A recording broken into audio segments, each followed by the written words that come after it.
In this video, I'm going to talk about a few anecdotes that Truby makes throughout his very large book on storytelling. And they're full of nuggets of wisdom, and they're sort of interspaced between all the sections. Like the next part after this video is going to be about the actual 7 steps. And between that and the previous video I made, there's all these wonderful things that he talks about and how things connect. A lot of it's repeated, so it's not going to be a new, there's not going to be too much to it, but it's enough to say, yeah, there's something in here you should pay attention to. I call these, I don't know, 7 major rules. They are just rules in general, and you already know them. I already told them about you, or told you about them. So, first one is make sure you have your best character. Make sure your best character is your protagonist. Not the nicest guy, not the most ideal ethically, but the ideal for your role. And of course, he has to be constantly fascinating, constantly interesting. That's why you have him. There's something about this guy you just can't stop thinking about, and he should be going through his path, getting to where he has to go.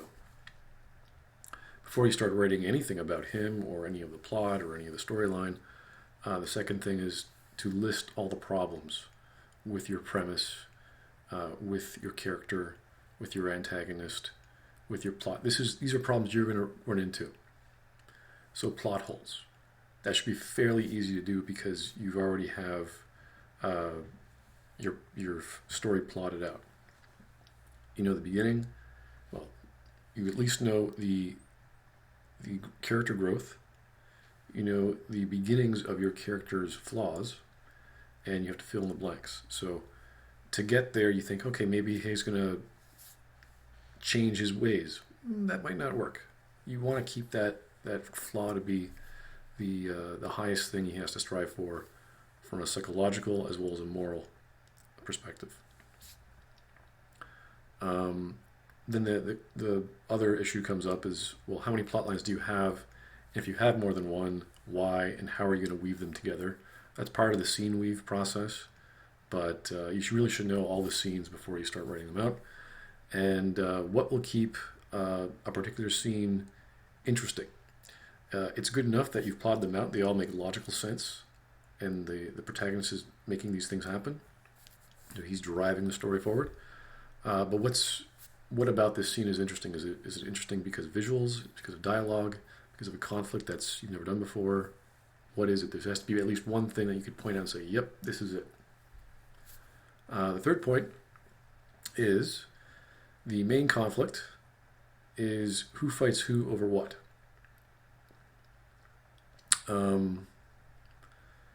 Think of that as what you derive from your theme. Why is your protagonist doing what he's doing? Why is the antagonist doing what he's doing? These two main characters have to come together a lot. So you have to show that throughout the story as it builds up. And it has to build up slowly. That's how drama comes about. It doesn't just, action, action, action. It just sort of creeps up on you as you go. The fourth thing is the designing principle plus the main conflict must always be in the mind of the writer when he's figuring things out.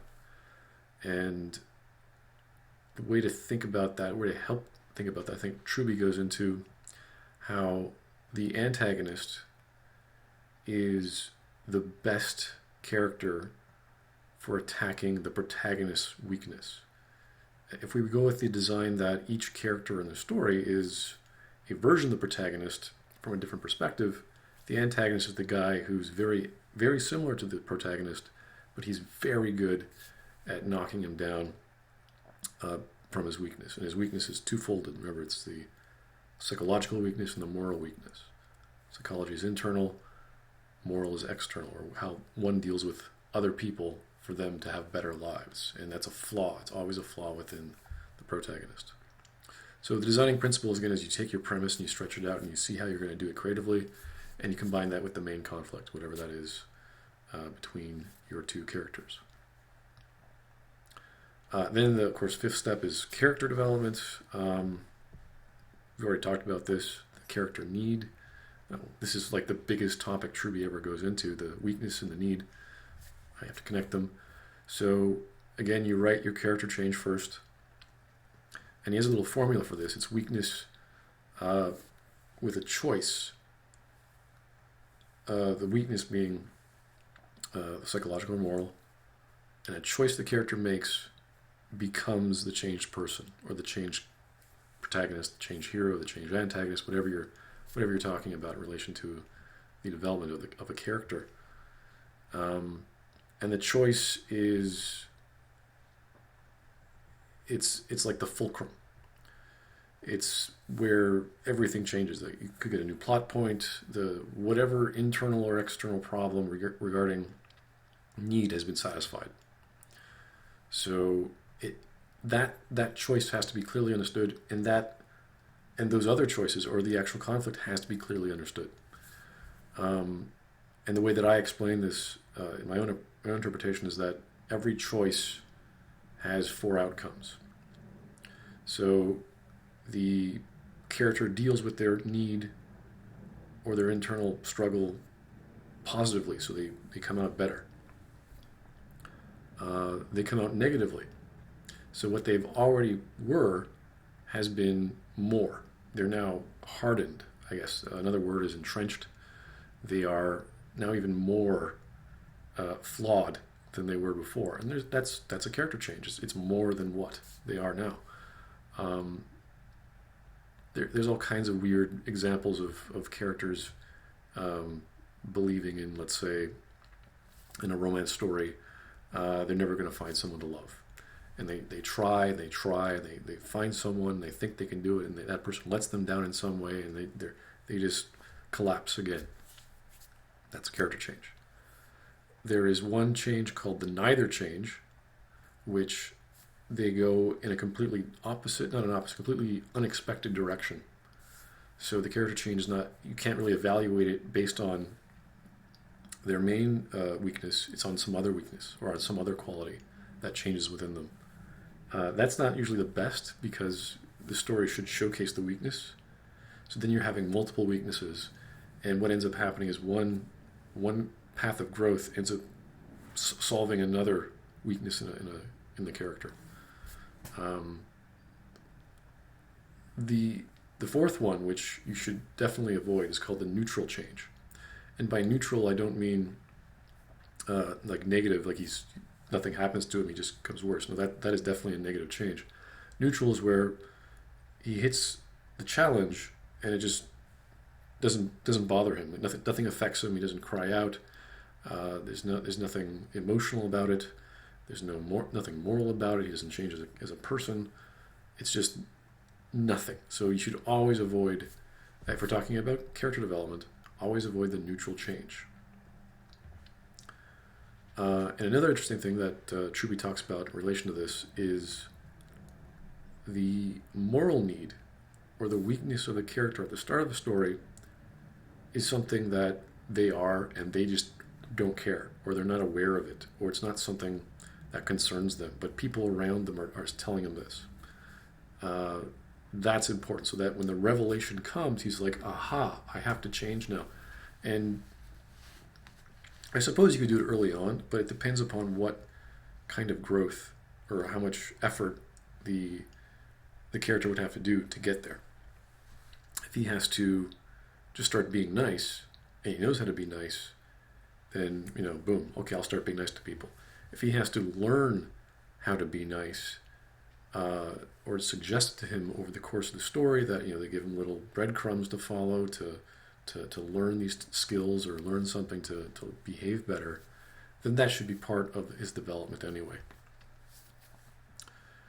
So the whole change, aside from the weakness and the outcome, hinges on the choice they make. So that choice has to be a real, evaluated moral choice, even though it could affect the psychology of the character or his behavior. So the protagonist must be faced with an issue where there's a variety of outcomes. Not a whole bunch, just enough to say, yo, you can do things here. You can go this way or that way or this way. They have to be logically and morally equal. For example, Casablanca is an example that Truby likes. The character chooses between love and honor. Does he choose love and escape Germany with his old lover, or does he choose honor and choose to help people escape Germany? So virtues are one way of looking at that. So if a character has few virtues and he wants to regain his virtues, or he's trying to become more moral, that's a good way of looking at it. Another thing not to do is to have two choices and say one of them is a clearly obvious net gain, like it's love, you get the kingdom, you get all these servants, all this money, and the other one is, well, you walk away. It's like, why would the protagonist walk away from all that? What, is he an idiot? And if you choose that method, you have to really explain, oh, he's just a humble guy, he wants to be a humble guy, and that has to be explained way in the beginning so that you know that, oh yeah, we know exactly where he's going to go. So you don't have a net gain here for one choice and a net loss on another. That would be even dumber. So it has to be a choice that's like, wow, he could go either way. You're not sure exactly where he should go, and the value means something, and he explains why he's doing it. It's best to have those explanations throughout the story, but if it's a really complicated choice and you've already littered the story with those incentives based on interactions with other characters who have those ways of thinking, that's a very good, clear way of showing the audience that moral choice. The next one is the last one, because I try to combine his ideas to make them clear. And it's called audience appeal. Will people like your idea? Will people like your premise? Will people like your execution of your premise? Is your premise unique? Is it unique enough? And compare that to your designing principle. Is your designing principle unique enough? For example, you could have really bad premises, but you have great style, you have great expressions, you have great dialogue. So that execution of the idea is going to look good. And there could be some originality in how you tell your story and when you tell your story and the characters you have. Or you can go the Michael Crichton route. You're really just great at coming up with ideas, but you're not so hot at writing, you're not so hot at plotting and dialogue. That could appeal to people as well. Some people love the setting of certain stories like Star Trek. They don't really care for the characters, they think it's kind of silly, kind of hammy, but the future, the ideal space age world, that could be enough. So other things to consider aside from your setting and whatnot and your style is, will the audience like the moral choice your protagonist has to make? Does it mean anything to you? If it doesn't mean anything to you, it's not going to mean anything to anyone. So it should have some layers of meaning there for people who think, oh yeah, he's a guy, he should act like a guy. Oh, he's also a caring guy, so he also have a soft side, and all other elements of humanity that were lacking at the beginning of the story. Then you start thinking in terms of the audience. So you say, okay, is it dramatic? How am I going to care for these characters? We know that through weaknesses. We know that because you identify with a weakness or identify with a positive, and you see the chinks in the armor, and you see the character trying to become a better person. That's obvious. But you really should start asking people what they think. Get a first draft going.